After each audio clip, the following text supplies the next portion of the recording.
दोस्तों, अक्सर हम यंगस्टर्स को ये लगता है कि जब हमें अपने बुजुर्गों की सारी फिजिकल नीड्स, उनको सारी लग्जरीज प्रोवाइड कर दी, वो सभी सुख सुविधाएं प्रोवाइड कर दी, तो उसके बाद शायद हमारी जिम्मेवारी खत्म हो गई, हमने अपनी ड्यूटी कर दी और हम उनकी अच्छे से देखभाल कर रहे हैं। हम इसी भ्रम में रहते हैं, पर अक्सर ये भूल जाते हैं the need for connection and love is one of the most important human psychological needs. यानी हमारा प्यार और हमारे आसपास रहना, ये भी हमारे बुजुर्गों की बड़ी अहम साइकोलॉजिकल ज़रूरत है, जो कई बार हम भूल जाते हैं। यही सीख मिली मुझे इस खूबसूरत कहानी से, मेरे दिल को छू गई, इसीलिए मेरी कोशिश है मैं आप तक इसको लेकर आऊं।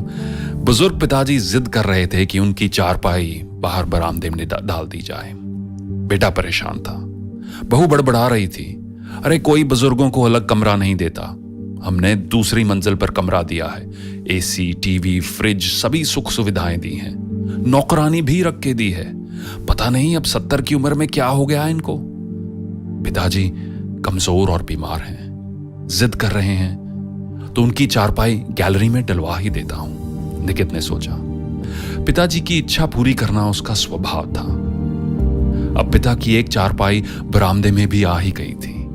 हर समय चारपाई पर पड़े रहने वाले पिता अब टहलते टहलते गेट तक पहुंच गए। कुछ देर लॉन में टहलते, लॉन में नाती पोतों के साथ खेलते, बातें करते, हंसते, बोलते और मुस्कुराते।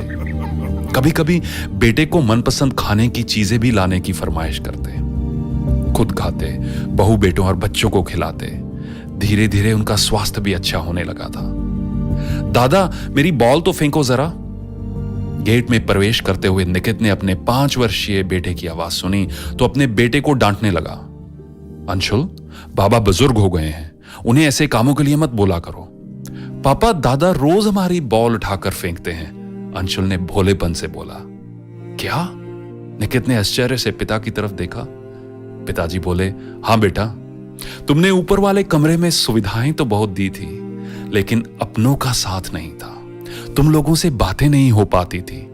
जब से गैलरी में चारपाई पड़ी है, निकलते बैठते तुम लोगों से बातें तो हो जाती हैं। शाम को अंशुल पाशी के साथ मिल भी जा लेता हूं। पिता कहे जा रहे थे और निकित सोच रहा था, बुजुर्गों को शायद भौतिक सुख सुविधाओं से ज्यादा अपनों के साथ की जरूरत होती है।